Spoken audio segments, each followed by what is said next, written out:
ஜெர்மனியின் ஸ்டட்கார்டில் உள்ள ஒரு இளம் நீதிமன்ற எழுத்தர் மாதத்திற்கு நிகரமாக சுமார் 3000 யூரோக்களை சம்பாதிக்கின்றார். இது ஜெர்மனியின் அரசு துறை சம்பளங்கள் குறித்து ஒரு பெரிய விவாதத்தை ஏற்படுத்தியுள்ளது. இந்த சம்பளம் நியாயமானதா என பலர் கேள்வி எழுப்பி வருகின்றனர். அத்துடன் அரசு ஊழியர்களின் சலுகைகள் குறித்து சிலர் அதிருப்தி வெளியிட்டனர்.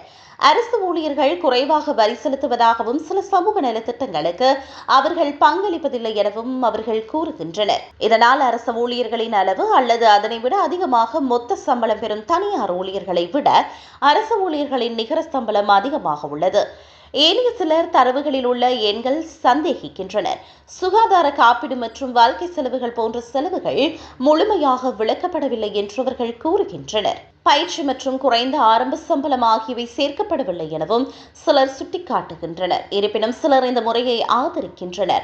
அரசு பணிகள் பாதுகாப்பு, நிலையான வருமானம் மற்றும் நல்ல ஓய்வூதியங்களை வழங்குகின்றன என அவர்கள் கூறுகின்றனர். முழுமையான சலுகைகளை கருத்தில் கொள்ளும் போது இந்த சம்பளம் நியாயமானது என அவர்கள் நம்புகின்றனர்.